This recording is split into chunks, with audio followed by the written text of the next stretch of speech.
Dr. Babasaheb Ambedkar Open University.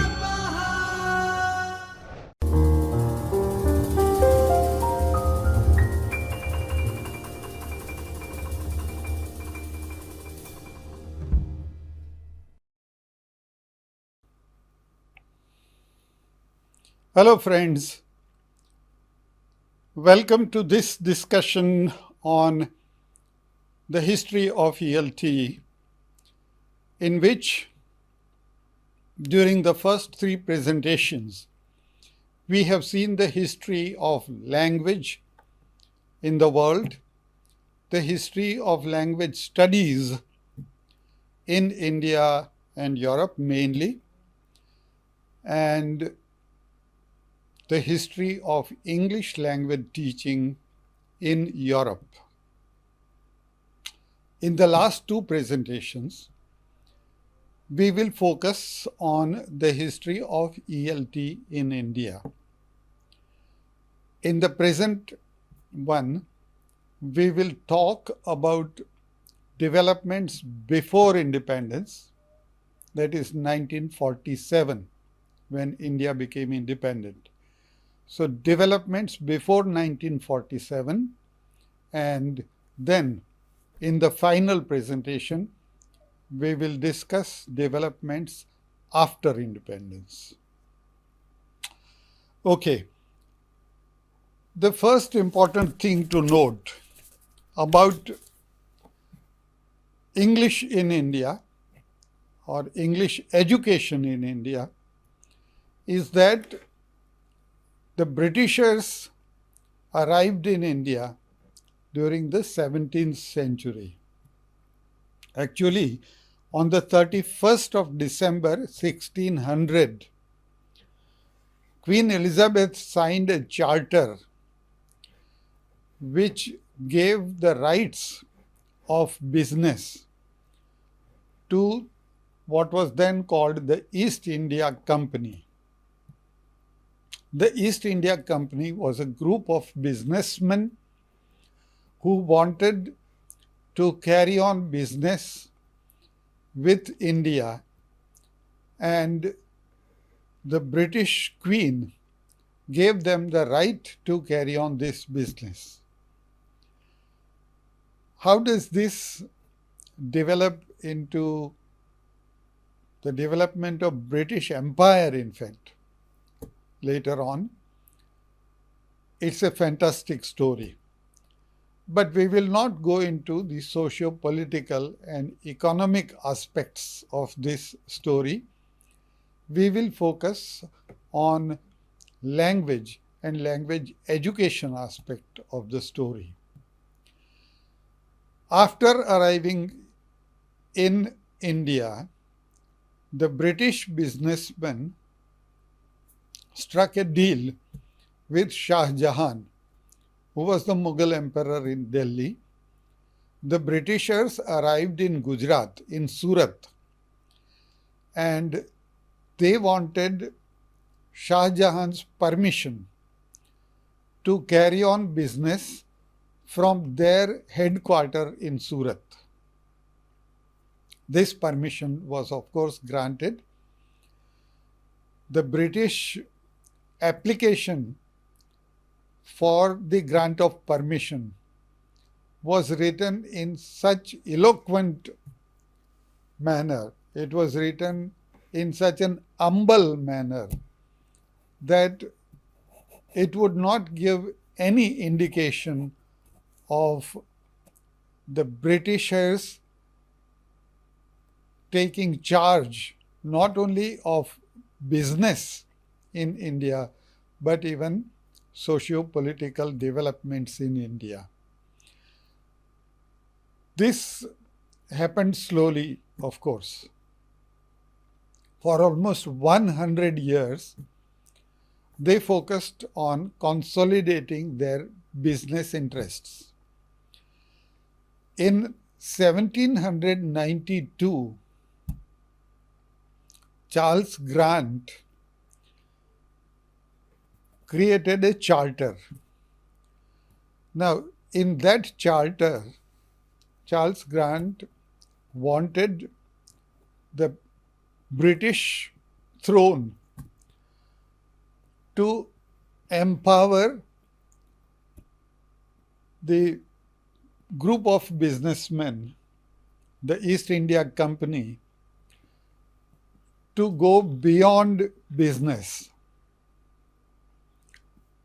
It started in a very benevolent manner, in a sense, because it was noted that people in India remained ignorant because of the lack of education, and therefore the charter prepared by Charles Grant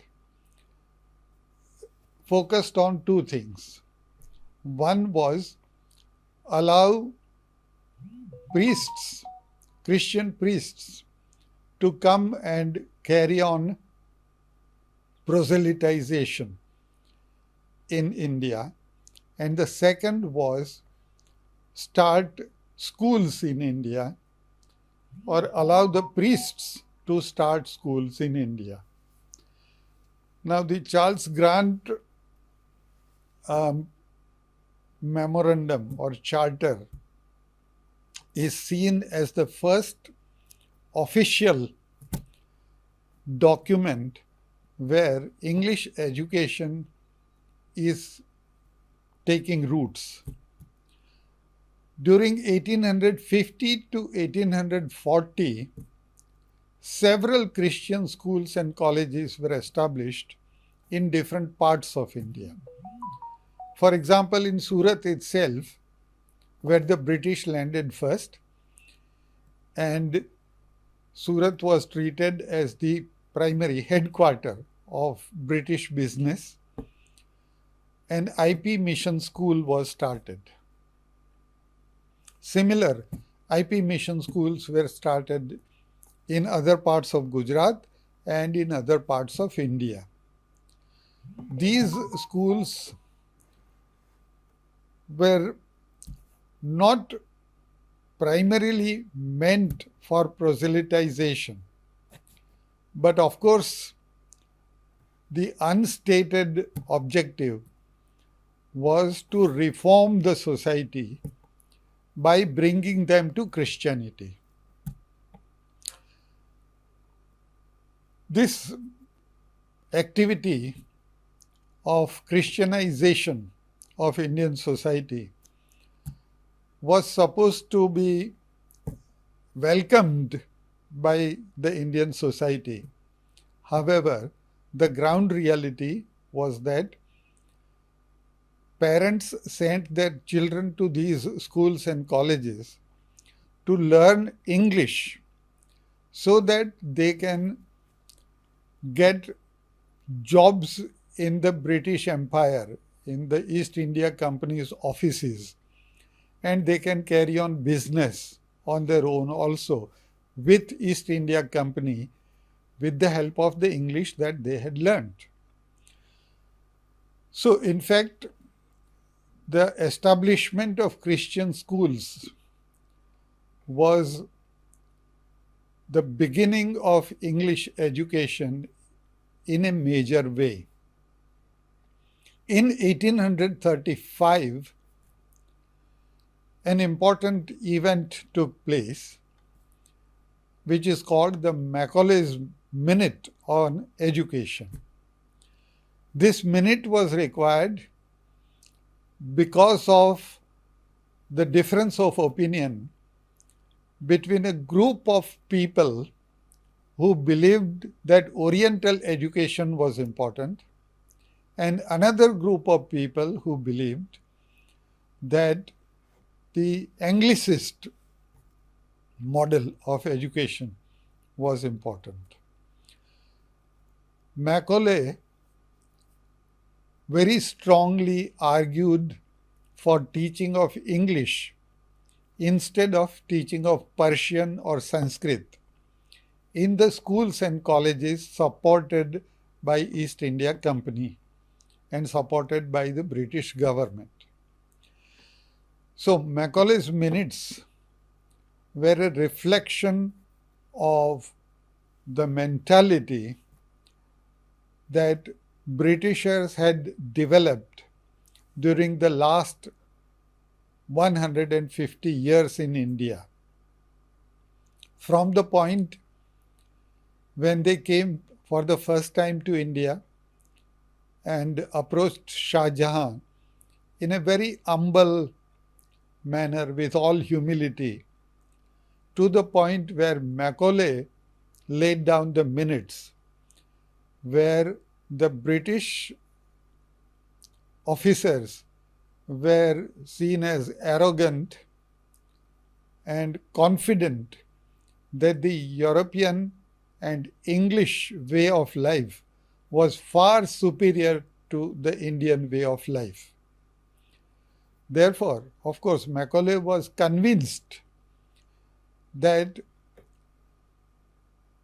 English education was more useful for the young generation of India. Macaulay believed that the prevalent culture and belief system in India was not up to the mark, and therefore it needed reform. And therefore Macaulay argued very strongly in favor of English education, and he went to the extent of saying that we should create people in India whose skin color may remain brown, but whose thinking would be Europeanized or Anglicized to the extent that they become instrument of social reform in India. Macaulay's argument is seen as highly partisan. We criticize Macaulay for not being able to understand the value of Indian culture, Indian philosophy. But on his part, Macaulay was working from a position of conviction. He was convinced that the younger generation in India would benefit by learning English. Okay, Macaulay's Minute and 1935, therefore, is seen as a major turning point in English education in India. We will go into the details a little later, but it becomes important to come to the year 1857. 1857 is most often described as the year of mutiny in British historians' description and the year of the First War of Independence in Indian historians' books. However, 1857 was also important for another event in the educational history of India. The first three universities were established in Bombay, Calcutta, and Madras during 1857. This was an important development for the history of English education in India, but it is now realized that it was an important development for the history of English language teaching across the world. Why is that so? Because till 1857, English was not taught at university level anywhere in the world, neither in Britain nor in America. It was for the first time that in the universities in India, the discipline called English literature was introduced at undergraduate and postgraduate level. English was studied in grammar schools, but it was not seen fit for studies at higher education level even in Britain. The colony, which was the most important colony for the British Empire, India, thus can claim to be pioneer in English language teaching, especially teaching of English literature at the university level. We need to go a little more into the controversy between the Orientalist and the Anglicist groups of educationists in India. As we know, Macaulay was strongly in favor of English education, so he was an Anglicist. But Macaulay was not the only person, or in fact the British officers were not the only people who supported English education in India. People like Raja Ram Mohan Roy, who had many friends in India and who believed that learning of Sanskrit or Persian may not help the younger generation as much as learning of English would help them. It was not because Raja Ram Mohan Roy did not know Indian culture. In fact, he was a great scholar. He knew the social problems of India like no one else did. But he felt that the reform movement in India needed to be strengthened, and therefore he supported Macaulay in a big way. In this debate, whether to promote Western or Oriental education in India, there were some British officers who were strongly in favor of supporting Oriental education. For example, Warren Hastings, who is supposed to be one of the pioneers of British Empire in India, was in fact a scholar, and he read and translated not only the Bhagavad Gita but the Mahabharata also. Similarly, William Jones studied Indian cultural texts.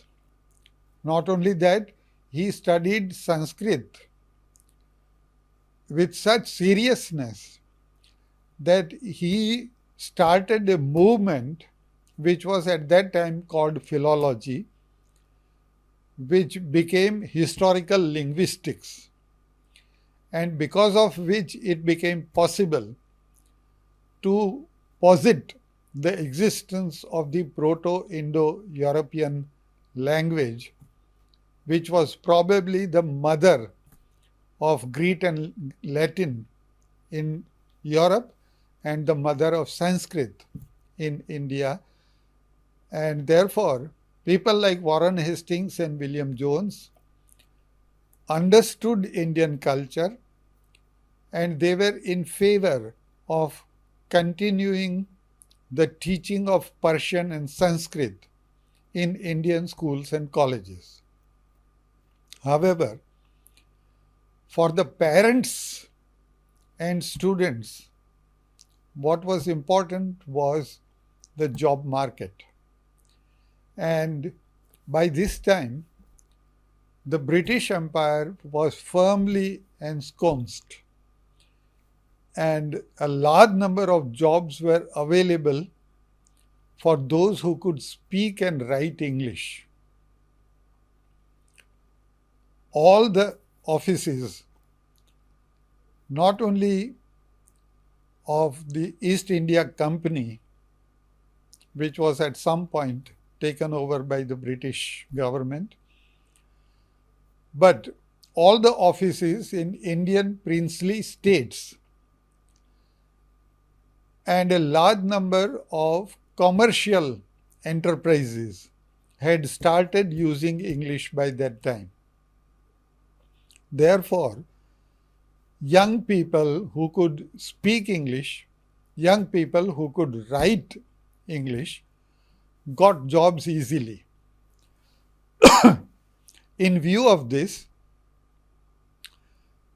the young learners and their parents were also in favor of English education in the schools and colleges of India. Therefore, the controversy between Orientalist model of education and Anglicist model of education was resolved by what was then called the utilitarian motive. The utilitarian motive was pitted against the ideological motive. Ideologically, the Orientalists carried a lot of weight. But from utilitarian point of view, the Anglicists had an upper hand. And therefore, eventually, schools and colleges in India started teaching English and started ignoring the teaching of Sanskrit and Persian. As a result of all this, there was a quick spread of the use of English in India outside schools and colleges also. For example, let us look at the media, the print media of that period. The Times of India was established in Bombay in the year 1838. Another English daily, the Calcutta Review, was established in 1844. Again, in Bombay, the Examiner was established in 1850. And from Madras, the publication of the Guardian started in 1851. This shows a quick rise in publication of English dailies.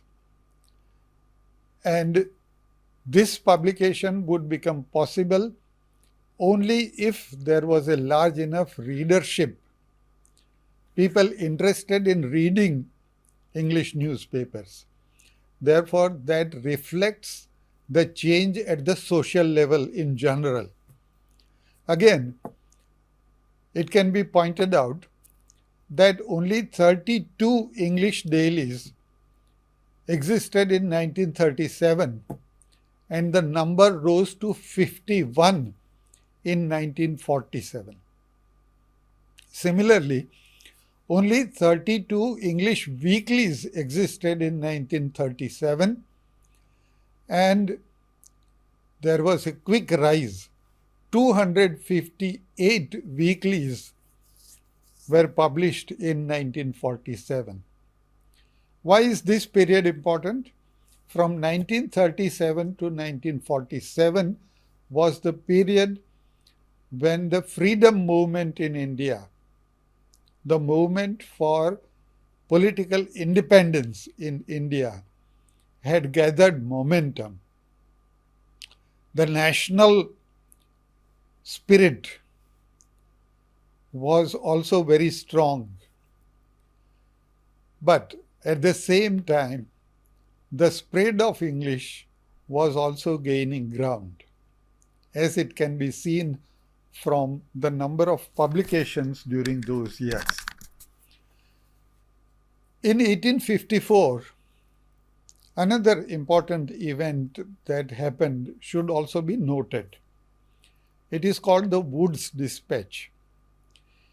In that document, principles are laid down or recommendations are made regarding the use of English and regarding the teaching of English in India. What are the major points? It was recommended that English should not replace the native languages. So, teaching of English was not gaining ground at the cost of learning of native languages. In fact, the native languages were also gaining ground. Till 1854, there were very few publications in native languages. In fact, in many native languages, their own grammars and dictionaries were also not standardized. Because of the spread of schools and colleges, because of university education in India, the native languages also gained ground. They became stronger. Therefore, English was not taught at the cost of native languages. While English education gained ground, we must also accept that the education in native languages also gained ground. The second recommendation was that Christianity as a religion was to be taught outside school hours. In other words, school education and university education was seen as a secular activity, or at least it was, in terms of policy, it was declared to be a secular activity. The third important recommendation was that teachers have to be trained. That reflects on the concern for quality in Indian education. So, teacher training institutions came to be established after Wood's dispatch, and grants in aid to be offered through the Department of Education, and more universities were to be established. Thus, in 1854, before 1857, remember, before the mutiny, the British government had already started taking action to improve the quality of education in India and also to support native languages, to support the teachers in Indian schools. Finally, Indian languages were to be developed by supporting publication in Indian languages and so on. Thus, teaching of English in India before independence cannot be seen merely as something that was enforced by British government or by the colonizers. Meanwhile, at the beginning of the 19th century, when Mahatma Gandhi came back from South Africa, the first important event in terms of resolutions passed by Congress, the political party, nationalist political party in India, had a convention in Nagpur, and there a resolution was passed in favor of Swadeshi Shiksha, which means nationalist education. Swadeshi Shiksha or nationalist education was to be promoted, as Congress argued, and as a result of that, several universities came into existence. The National Muslim University of Aligarh was an important institution. The Gujarat Vidyapith, where Mahatma Gandhi lived in the ashram and supported the activities of the Vidyapith. The Bihar Vidyapith, the Kashi Vidyapith, the Bengal National University, the Tilak Maharashtra Vidyapith, and the Qaumi Vidyapith in Lahore. All of them came into existence as a result of the Nagpur Congress resolution. This now brings us to the last part, and we need to understand that during the pre-independence period, although establishment of educational institutions and support for English education was dear to the heart of British administration, but at the same time, because of this, some people would argue, a large number of Indian scholars came into existence, and in fact, a large number of Indians were seen as proficient users of English. We can give many examples, but if we look at only a few, Swami Vivekananda went to America, attended the conference in Chicago, and presented a vibrant picture of Hindu philosophy. Sri Aurobindo, who cleared the ICS examination,